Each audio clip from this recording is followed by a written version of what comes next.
and highlight a couple people here. Um, Kevin and I, mainly Kevin's going to take the show today. Um, we are going to chat a little bit about expireds. Kevin has been nailing it when it comes to expireds. So I nominated him all but maybe 40 minutes ago to be put on the spot and let us know what we're going to do. So we're going to do it kind of like podcast style just because Kevin didn't have time to prepare and we're gonna work through this. But um, so I guess we'll kick it off, Kevin. You want to give him just like a brief synopsis on how long you've been in real estate and kind of what you did before, what led you to the world you're in now?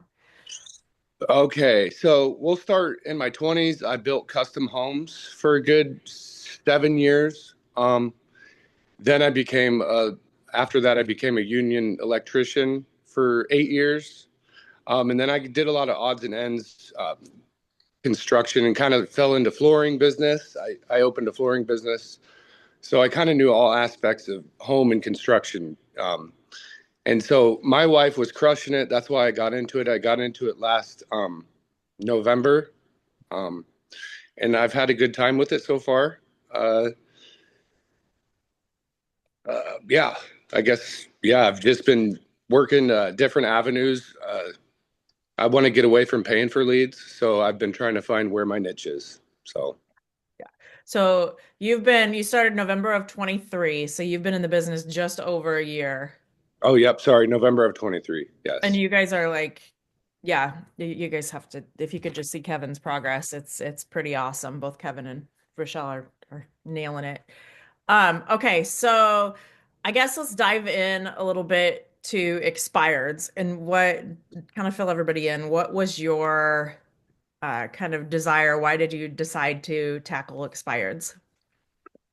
So I started off with FISBOs, and the first week I was just kind of everybody gets down, obviously, but I kind of felt like there's different avenue for me to find people that aren't as tarnished by realtors. So not like expireds aren't tarnished, but they don't have a sour taste because they're not getting bombarded by, hey, I want to list your home. Hey, I want to list your home. So I just dove into expireds in the MLS, and I just started calling around. And at first I used the excuse that I have a buyer, and I usually like to tour the house before they come to see it because they have a bunch of kids, so they have to get the kids lined up for babysitting. It was kind of a big excuse. I quit using that one. It wasn't very successful. Um, I felt like my conversations were too long when I got an expired, so I've shortened them up more to kind of get quicker to the point. Uh, I've been pretty successful as of lately. I mean, I've got three on the hook that are working on improvements on their home that were already in the works when I spoke to them. So I'm just kind of touching base every week. Hey, are you ready for me to come see your house yet? Um, and my approach now is I don't call to list their home. I call to say, hey, this is going to be a different type of phone call. I'm actually calling because I have a handful of buyers at all times. And whatever area I call, I usually say, hey, I purchased a bunch of leads in this area actually, and I'm siphoning through them. And if I come across somebody that this property might work for them, I just like to have a handful of pocket listings that no, it's just kind of an extra incentive. If I'm in Knoxville, they don't like this house at 515. Well, I know somebody that's got one at 515. It's not listed, but they'll let us come into it. So, and that's been successful. I got into a house, and I'm working on getting the listing right now. So, Yeah, so let's pause for a minute because I really like that script. How many of you guys have used that script before? The I've got a buyer. Well, I guess let's start with his thing one. Like how many of you have used the I got a buyer script? I got a buyer. I'm calling because I got a buyer. Yeah. And I think unfortunately that seems to be very common these days, so it's almost getting to be a repeated message. So yes, you mentioned you like weren't having a lot of success with that, and I love how you flipped the script. You're still using an I have a buyer script, but not necessarily like I have a buyer, I right. have buyers. Yep. So so you're putting together, you're essentially creating this mentality of I work with lots of buyers, which you truly do. You've got a lot of online lead sources that you guys do. I've got a lot of buyers, and we're trying to create this off-market list in case what's on the market doesn't fit them. Yep. Yep. So let's walk through. Let's just go like 1,000 feet and then we'll bring it down. So at the highest level, let's talk through your process. Where are you getting your leads, first of all? Yep. That's through, we purchased Red X and Vortex, and I'm doing that. And then sometimes I get bored and I'll look, hey, I want to go call $1 million listing today, just to kind of get my confidence up. And then I'll go back to, the Vortex because, it's kind of, there's $150,000 properties, 800,000. So I kind of go through the list on that. Um, yeah, before that, like I said, it was the MLS, and I would just kind of go back 180 to 360 days and make sure they weren't relisted. And they've kind of had time to cool off. And most of those people were still they were willing to pay a buyer's agent. They weren't ready for me to come into their house yet. So they want it to warm up. That's a big thing right now. Yeah. Yeah. So what are some of the conversations? Actually, do you feel comfortable? Like, could we role play a call? Like, I'm a client that you call on expired. Can I put you on the I spot? mean, sure we can. I'm not a pro at it, so just You remember, are like, this is the I'm thing. I'm working on Kevin that. has So. this ultimate level of confidence. I've been in this business 8 years, and Kevin has a higher level of confidence in cold calls than I do by like two times, three times, four times. I can't even explain it. Like this dude just walks into it and he can have these conversations like they're nothing. So I have full confidence in you. But okay, so we'll just go. Ring, ring, ring, Okay, ring. try my best. So you want me to I call guess I'm you? the client. You're ringing. Yep. Ring ring. Hello. Michelle? Hey, who is this? Hey, hey, this is Kevin, a local realtor. I'm sorry to bother you. I was just calling. I saw that you had this property on 123 Main Street. I saw it had gone expired. I was just calling to see if you were still interested in taking offers. Uh, Taking offers. Do you have an offer? I guess I'd consider that. Well, I guess the reason for my call today is I come across a bunch of buyers every day.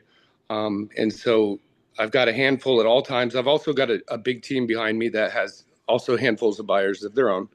And I guess as a service to my clients, what I do is I try to call people that, we always are in that area. So we're showing homes already. And if you were okay with it, I wouldn't mind touring your home to see if it would be possible that maybe the setup or layout out of your home works for my clients. So essentially, if you had a little bit, 5 to 10 minutes of time, I wouldn't mind swinging by to check your house out. Sure. So do you have an actual buyer for the house? I mean, I can't promise you, but there's a high likeliness that I can get someone into the house to check it out. I can't tell you I have a buyer because I haven't checked your house out in person. Because So the pictures that are online from your listing, it's hard, really, really hard for me to understand how the layout and flow of your home is. sure. So you just need like 5 or 10 minutes. I mean, it's pretty messy. I got a lot of kids. Nope, totally fine. You should see my house. I got a 3-year-old. He's like baby Bam Bam. Oh, all right. Well, I suppose that'll work. What were you thinking? What are you free tonight around 6? I'll be in that area. Yeah, that sounds great. Perfect. All right, I'll pencil in at 6 and look forward to seeing you then. Okay, so I'm gonna pause for a minute. That was good, Kevin. It Um, was all right. It was all it was right. all right. You're on the spot. I know you're not like It's usually video. I don't go through it that quick. We Yeah. have like a rapport for a minute. So yeah, sorry, I kind of jumped into the full script, but usually I let them talk in between. So You don't just run through and go, go, yes, go. yep. I've never done this podcast thing you're talking about. So I know, and that's where I think you're doing great because you're not used to being on video. But I'm gonna right. pause for a minute and just see like what did you guys feel about that script? Is that something you guys could use? Is there anything you would have added to it, tweaked, changed? I like the way that Kevin brought in his like I have a 3-year-old and I think I like that because it put a personal it didn't just make him think that he was all business. It could bring his personal life into it too, that he's got a life too. He's personal, you know. I guess I like that personal feel. I like that I do this a very similar script with FISBOs, but going to my team and I, we have a pool of buyers that we work with a lot, and I just want to see if your home can match up with one of our buyers. I like that better than saying, "Oh, I have a buyer, let me come check it out," because that can get you into trouble if you don't actually have one. But yeah, you work with a lot of buyers, and you're going to serve them better by knowing what is available to them, whether it's listed or not. So I really like that. Couple small suggestions. Great job. First of all, great job and way to step up. All of us are doing the best we can with what we got, right? Like there's no experts on this call. We're just figuring out on the fly. Two things. Number one, do your best to avoid making it negative or becoming subservient. So number one, when you're calling, you're never bothering them. So the first thing is like, oh my gosh, thank you so much for taking the call. The reason why I'm calling is as an agent in the area, I'm doing everything I can for my clients right now. And so every so often we're scouring the market for all the homes that are for sale, not just the ones on the market. So I saw that you at one point were for sale. Are you still considering selling or have your goals changed? Right? Like, and just say, hey, I'm sure this is something that you'd want your agent to do for you whenever it's time for you to get an agent again. Would you agree? It's good. Yeah, we're out here hustling. We're doing everything we can, making sure there's no stone left unturned. I thank you so much. Listen, I haven't seen your home in person. The photos are great. I'm actually kind of confused as to why it didn't sell. I'd love to just swing by for 5 minutes, take a quick peek, see if the features of your home match the needs of anyone we're working with. You don't have to sweep the floor, make the beds for me. This is what I do for a living. 5-10 minutes max, unless you have any other questions. What's better for you, 5 o'clock or 6:15? Good. Yeah. It's just, hey, I'm here as a service. Thank you so much. You're awesome for answering. No one ever does. You're amazing. If I can help in any way, I'm 100% here for you. When can I come by? Love it. Yeah. Great job, man. Thank you. This is the stuff. Look, this is the stuff, guys. It's not that complicated. It's just, that's it. That's the reps. Some will, some won't. So what? Who's next? Yep. And the people that don't, they compliment me. They say, you're a good salesman. And they'll be like, see ya. Listen, every time I go past the AT&T kiosk at Costco, like a part of me cringes because I know they're going to engage. But then the other part of me is like, hey, great job. I'm super good. I'm not your guy. Keep going. Like, I want to encourage salespeople, even if I'm not your person. I'm just going to tell them, hey, great job. I'm not your guy. You're closer to the yes. Yeah. And you're going to find there's people out there like that too. Anyone who's offended that your goal is to help them, I don't want to work with you either. Yep. I think it's kind of fun sometimes to approach it like an experiment too. Don't be necessarily attached to the individual conversation or the responses from the individuals, and just it's just you're just making a call. You're just doing the number, getting through the numbers, and helping as many people as you can, knowing that you're just looking for that one person that you can help. So let's just dive then a little bit and talk a little bit further on that same topic about rejection. So what's your kind of take? How do you handle, obviously there's going to be some calls where you're getting resistance and rejection. How do you handle that? What do you do? I think the best way is to admit that you understand how they're feeling, because instead of pushing it away, you go, I understand what made you feel that way. I mean, I get that a lot.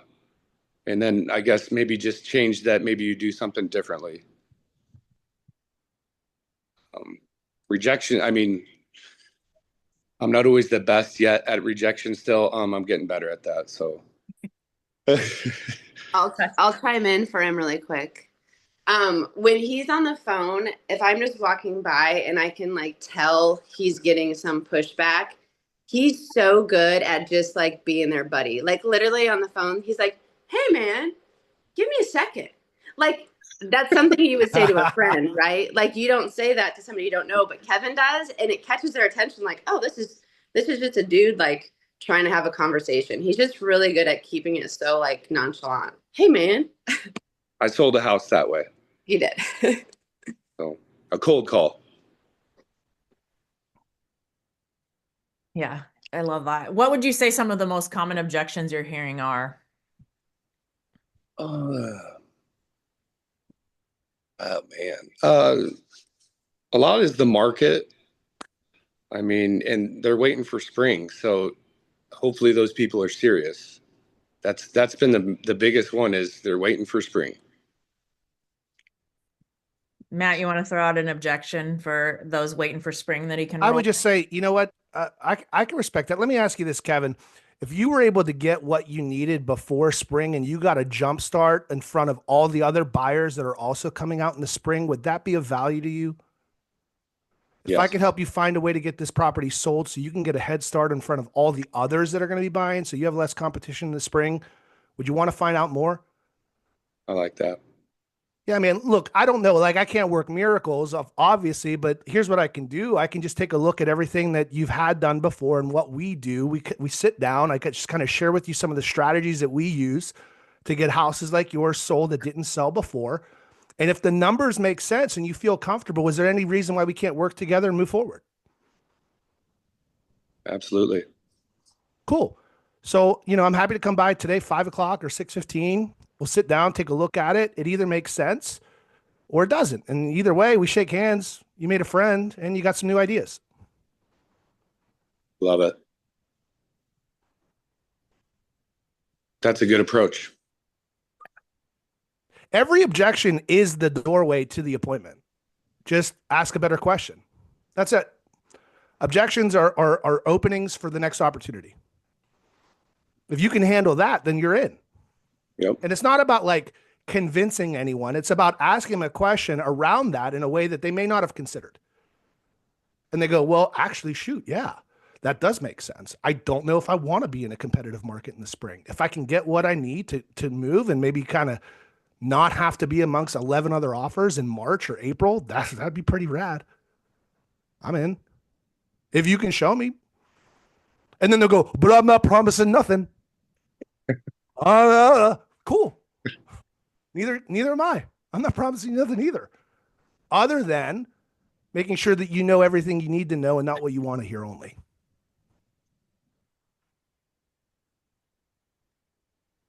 So Kevin, why don't you tell him this story? I thought this was so fun. And you're like a kid in the candy store, like calling me later, like, you're not gonna believe this. But you got an appointment. So tell him about the one you got an appointment that you've got you're getting ready to go list. Yeah, so this was through the Red X dialer. And it was the acreage out in Knoxville, and I just called him, and it was quick. I got to the point. He let me in the house, and when he let me in the house, he looked at me. He goes, "I don't know how you got here," and I told him it was fate. It was fate, and I laughed, just being a goofball, and shook his hand, and we walked through the house, and I actually was gonna start documenting everything, like listing. I didn't get that feeling, so I just put my folder on the counter before I even started walking around. So I got rapport with him, looked through the house. It was a beautiful house. His wife had intervened and said hi one time, and she kind of went away for a little bit. I mean, we walked around for 30 minutes. And finally, we came back up. My folder was right there. That's where we kind of landed. And he sat down at the table, and I didn't talk anything about listing. I just said, it's a beautiful home. And so I stood up to the cupboard, and I just kind of looked around, and I was like, I'm just kind of surprised it didn't sell. And they go, well, me too. Well, the wife said, me too. And she looked at her husband. And and she goes, are you here to list it? Because she hadn't had any idea what I was there for. And I was like, sure, here's the paperwork. Just kidding around. And I didn't have the paperwork with me, obviously. It was just the old listing paperwork and other miscellaneous stuff.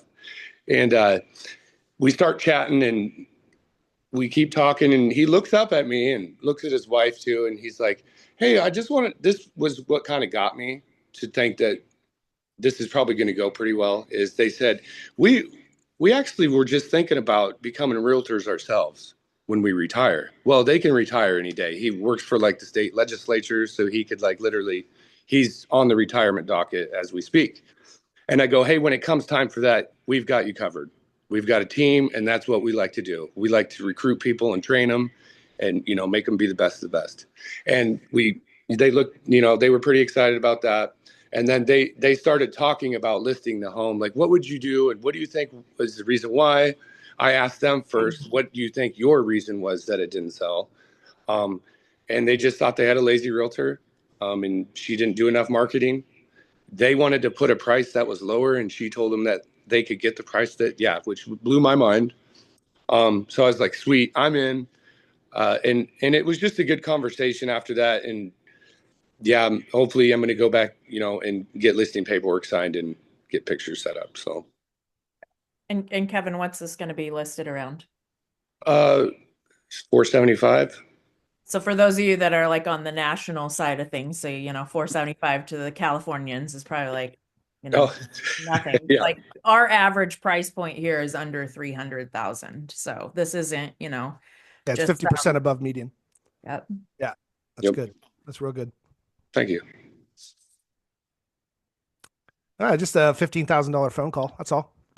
Oh, it was fun. Yeah, I mean, a beautiful house. I mean, that's the part is I get to pick and choose. Like, I wanted to, you know, I wanted to come up when I'm listing. I want my listing numbers to be higher listings. I want them to be pretty. So obviously, every home is pretty, but I want to work on getting my price points up on listings. So that's why those phone calls do matter. Absolutely. Yeah. Well, I love this. Hopefully, you have found some of Kevin's stuff insightful, but we've got about 4 minutes. What questions do you guys have for Kevin here?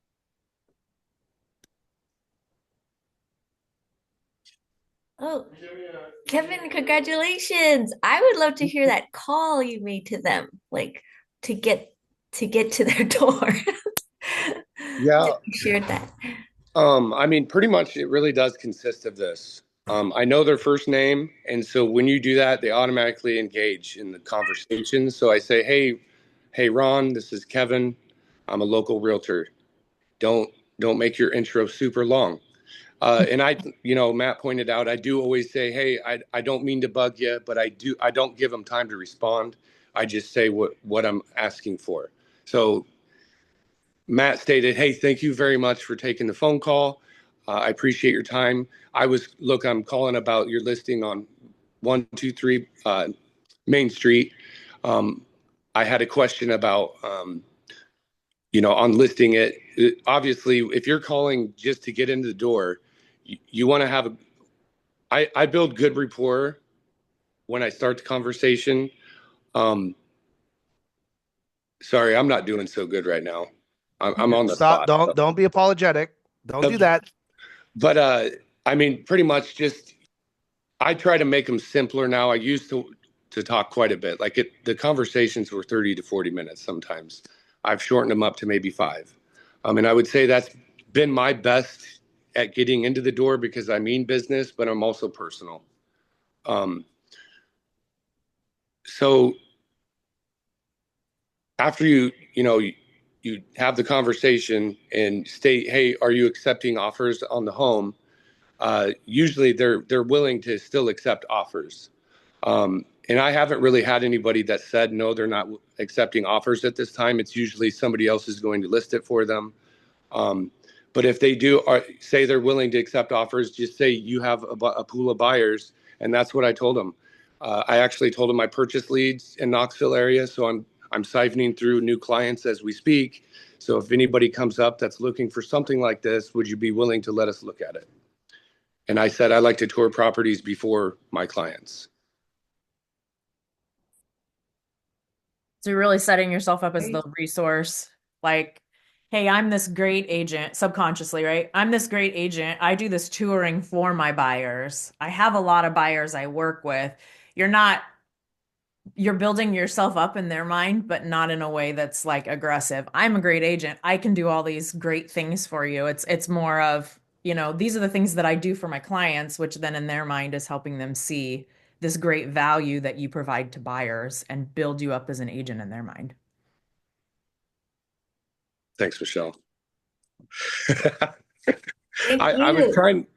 I was trying to leverage what Matt was putting into my brain, so I'm gonna have to write this down when I because I gotta change Just the watch the recording. Just Yeah, watch it. right, Yeah. right. No, for sure. Because I was gonna try to go your mojo, but I totally skipped pace. So I should have just kept it on what I was nailing it with. But Yeah, just be I will you. tweak it Yeah, for sure. because you did. I do like your approach on uh, not saying, "Hey, sorry to bother you." Because yes, I think if you did engage on, thank you for taking my call. That I like that. Yeah, right on. Good work, guys. Love it. Love it. Well, The question is who's going to step up to the challenge and get at least and call at least one. Kevin likes to start off with million plus. That's what a great way to go. He does I do have the a quick.